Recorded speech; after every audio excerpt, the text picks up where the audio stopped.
Bien, hermanos, les voy a pedir que abran sus Biblias nuevamente en Santiago, capítulo 1.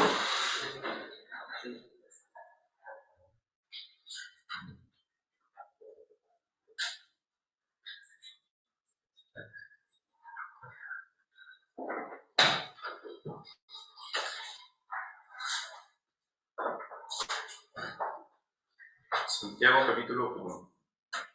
Y vamos a leer todos juntos los versículos 19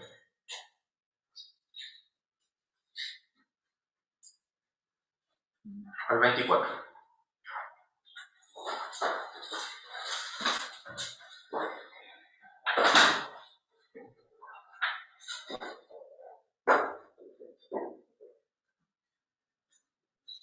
Así dice la palabra del Señor. Por esto, mis amados hermanos, todo hombre, todo junto, sea pronto para oír, tardío para hablar, tardío para airarse, porque la ira del hombre no obra la justicia de Dios, por lo cual, dejando toda la inmundicia y superfluidad de malicia, recibid con mansedumbre la palabra ingerida, la cual puede hacerse salvas vuestras almas.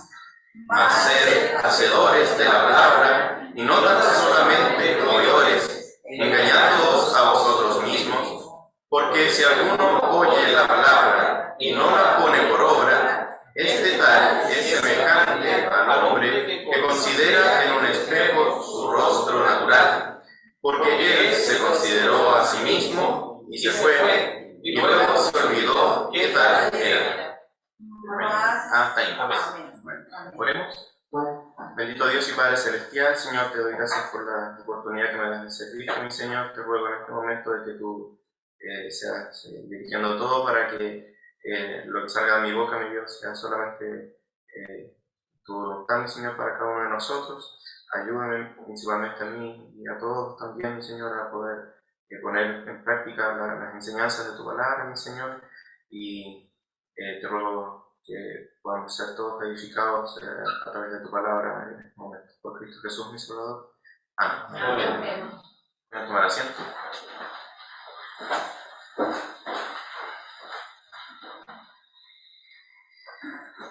Bien. Los versículos que leímos son bastante conocidos, ¿cierto? Nos habla de un hombre que se mira a un espejo y que observa en su rostro alguna mancha, alguna impureza, algún pelito, ¿cierto? Y que se va sin importarle esto. ¿Bien?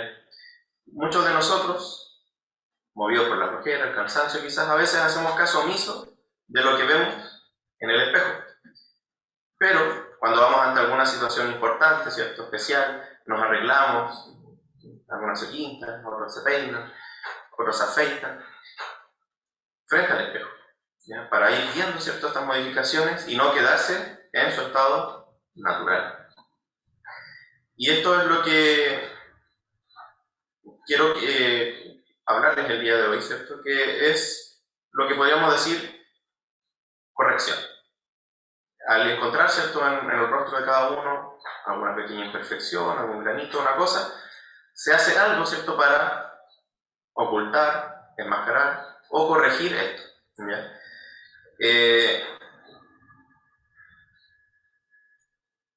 Hay un ejemplo que me gusta mucho sobre la corrección, que es el de los arbolitos.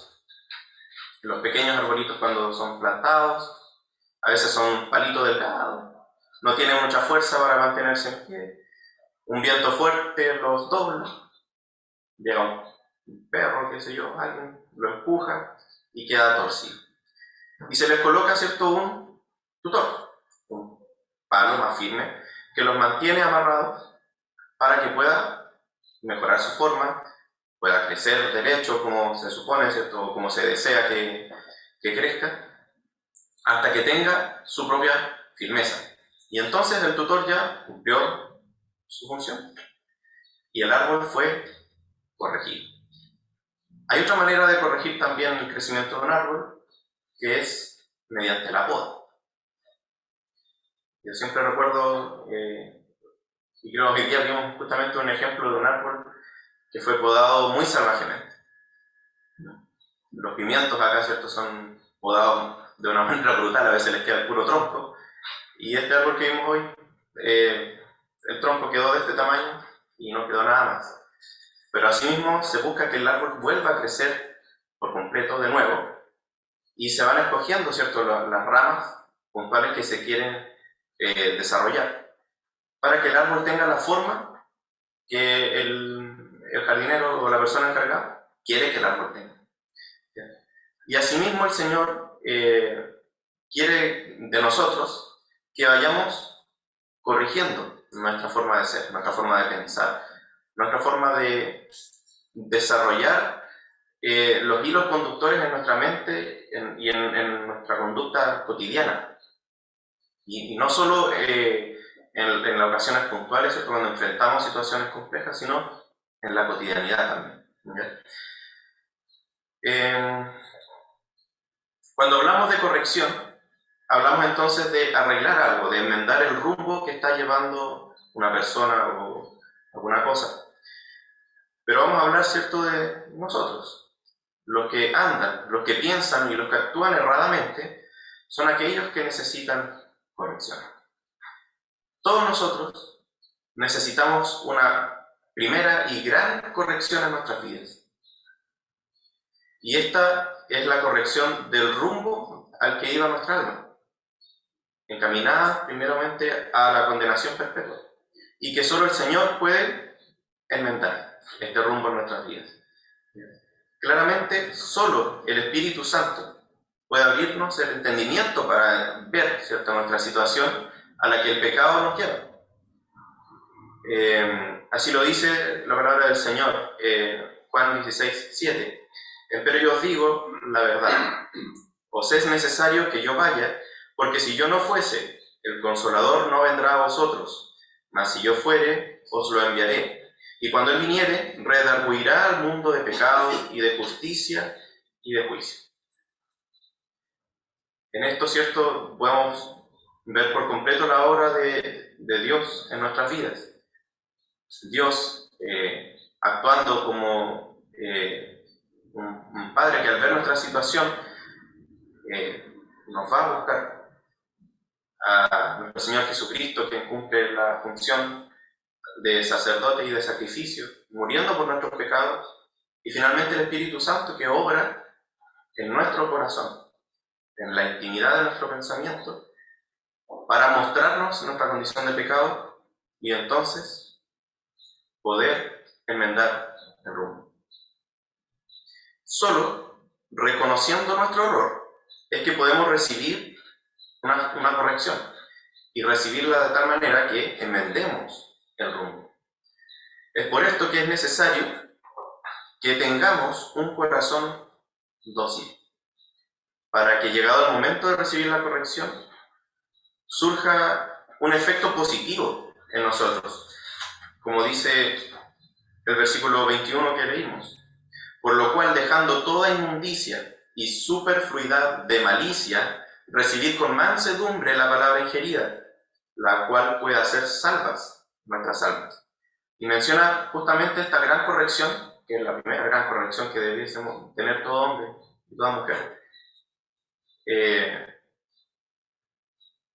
y que es poderosa esta palabra para corregir, pero requiere de un corazón dócil, como menciona aquí, ¿cierto?, en mansedumbre, dejando aparte toda inmundicia y superfluidad de maldad.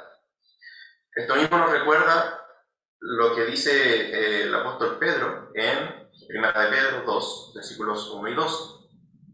Dejando pues toda malicia y todo engaño, y fingimientos, y envidias, y todas las detracciones, desead como niños recién nacidos la leche espiritual, sin engaño, para que por ella estáis en salud.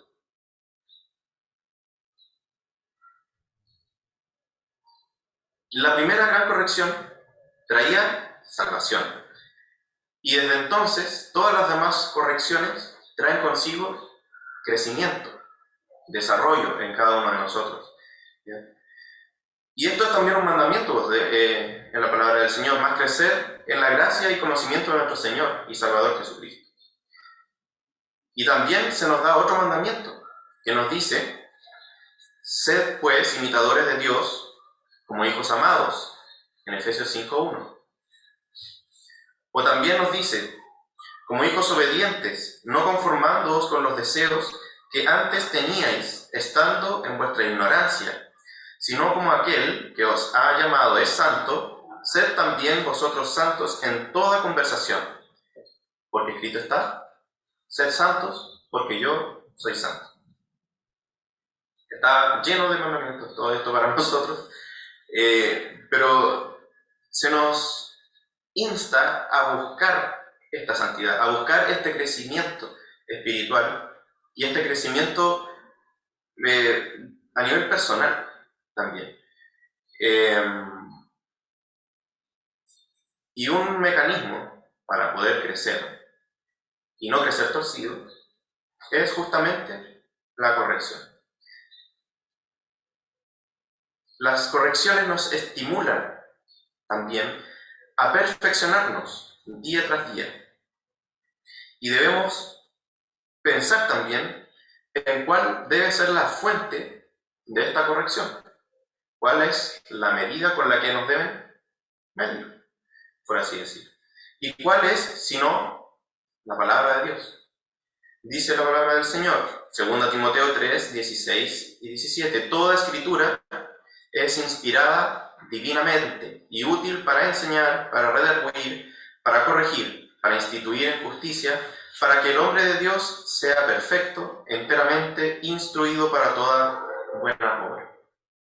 Es entonces la palabra del Señor la que debe ser la fuente de la corrección y la fuente también de nosotros, al ser corregidos, ¿cierto?, para verificar que esta corrección esté bien hecha. ¿Bien? Sin embargo, hay una cosa que es importante, que ya mencioné, ¿cierto?, que es la disposición, la actitud con la cual debemos recibir la corrección. Debemos ser mansos y humildes de corazón, como nuestro Señor Jesucristo. Debemos tener un corazón dócil para ser moldeados por esta palabra. Pero asimismo, no debemos ser ignorantes en la palabra del Señor. Debemos ser conocedores para así saber discernir entre una buena y una mala corrección. Proverbios 12:1 dice: el que ama la corrección, ama la sabiduría, mas el que aborrece la reprensión es ignorante. ¿Y qué decía Pedro en uno de los versículos que leí antes? Como hijos obedientes, no conformándoos con los deseos que antes teníais estando en vuestra ignorancia. No podemos ser ignorantes de la palabra del Señor, debemos ser conocedores. Hay que recordar además de que Dios aborrece la soberbia del corazón, que cuando es corregido se vuelve rebelde y transforma lo que podría ser una bendición al ser corregido en una maldición para sí mismo. Santiago 4:6 nos habla claramente de esto y dice: mas Él da mayor gracia. Por esto dice: Dios resiste a los soberbios y da gracia a los humildes.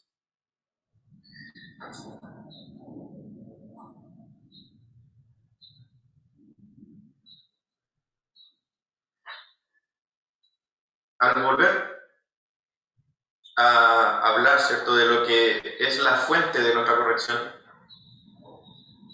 leíamos que toda escritura es inspirada divinamente y útil para enseñar, para redarguir, para corregir, para instituir en justicia. Y asimismo, el Salmo 119:9 nos dice: ¿con qué limpiará el joven su camino? Con guardar tu palabra. Y Romanos 15:4: porque las cosas que antes fueron escritas, para nuestra enseñanza fueron escritas, para que por la paciencia y por la consolación de las Escrituras tengamos esperanza. Si bien esta es la fuente de la corrección, hay distintos medios por los cuales podemos recibir algún tipo de corrección. Uno es estando aquí, al escuchar, ¿cierto?, una meditación, una exhortación, una predicación. Pero también es posible, ¿cierto?, que el Señor nos corrija al meditar cada uno en la intimidad de la palabra del Señor. Al llevar, ¿cierto?, también a la práctica, o al pensamiento al menos, la palabra del Señor a la cotidianidad. Cosa que a veces no solemos hacer. Nos acordamos puntualmente en alguna cosa, algún conflicto más severo de la palabra de Dios en nuestras vidas, pero en la cotidianidad al final nos dejamos llevar por nuestros instintos, nuestros pensamientos, y la palabra de Dios está alejado de nuestras vidas en eso. La palabra de Dios debe empapar nuestra vida en todo aspecto, en todo pensamiento y en toda situación.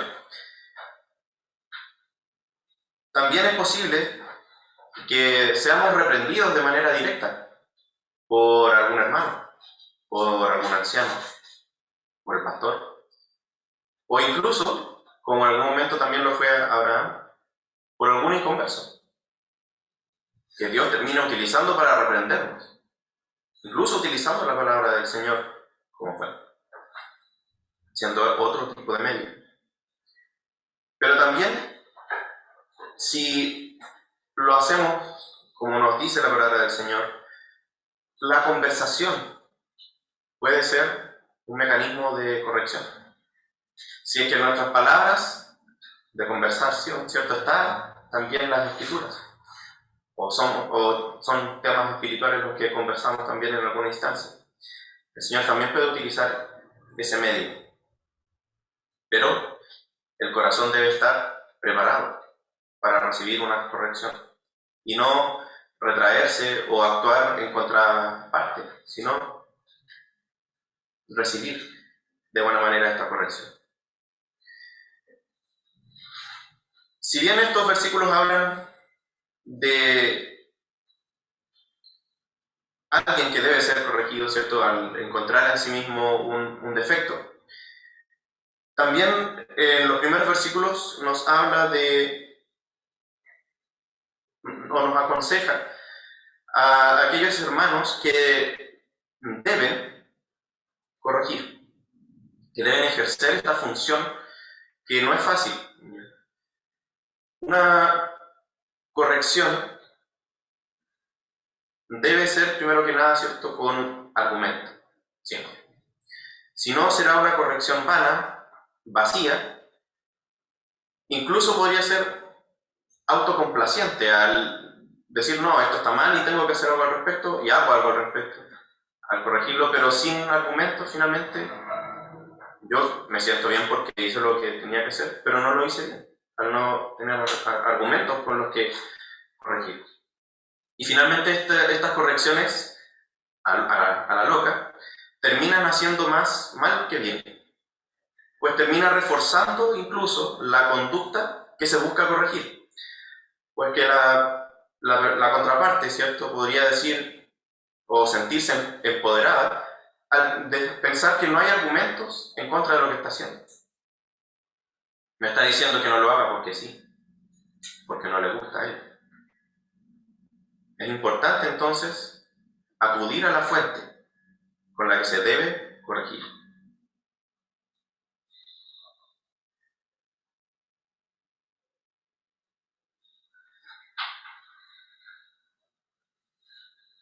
Es por esto que el consejo que da el apóstol Pablo a Timoteo es el siguiente: procura con diligencia presentarte a Dios aprobado como obrero que no tiene de qué avergonzarse y que traza bien la palabra de verdad. Debe ser entonces aquel que corrige, con mayor razón, conocedor de la palabra, y debe manejarla. Debe ser como un esgrimista que maneja esta espada de buena forma, y no como un soldado nuevo, torpe con su arma. No solo esto basta, sino que además el que corrige debe pensar en los versículos 19 y 20. Todo hombre sea pronto para oír, tardío para hablar, tardío para irarse, porque la ira del hombre no obra la justicia de Dios. Al encontrar muchas veces un defecto en alguna persona, esto puede provocar en cada uno, ¿cierto?, un enojo, una ira. Oh, ¿cómo es posible que esto esté sucediendo aquí o allá? ¿Cómo no ha cambiado esto? No se debe corregir desde la ira, pues desde la ira es mucho más fácil pecar, mucho más fácil hablar de más, mucho más fácil equivocarse en el tono o no tener el tacto adecuado a la situación, en cuyo caso la corrección no surtirá para nada el efecto deseado, sino que podría transformarse en otra cosa, más bien un desahogo de parte del que ha detectado el problema. Y no cumplirá, obviamente, con el objetivo que debiese tener de enmendar, de arreglar algo, sino que estaría muchas veces incluso haciendo lo contrario, destruyendo algo. Y en esto me sirve mucho también el ejemplo que mencioné al principio de la corrección de los árboles al podar. El podado no debe ser tampoco a locas, sobre todo cuando son ramas grandes, no puede ser a locas. Si eso se hace mal, en vez de hacer un corte limpio, se puede hacer un desgarro. Y en ese desgarro fácilmente puede crearse un hongo, una bacteria, alguna infección que terminará afectando el árbol o incluso matándolo, secándolo de raíz.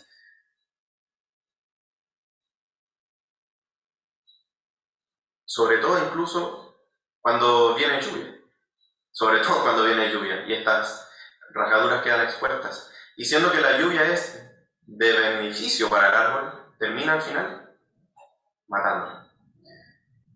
No debe corregirse desde la ira, no debe corregirse con enojo.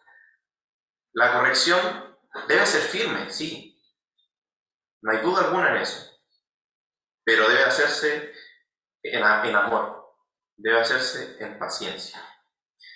Romanos 15, 4 nos recuerda esto, ¿ya?, que la enseñanza debe ir de la mano de la paciencia y la consolación, puesto que la corrección también consigo trae muchas veces dolor. Este versículo decía: porque las cosas que antes fueron escritas para nuestra enseñanza fueron escritas, para que por la paciencia y por la consolación de las Escrituras tengamos esperanza.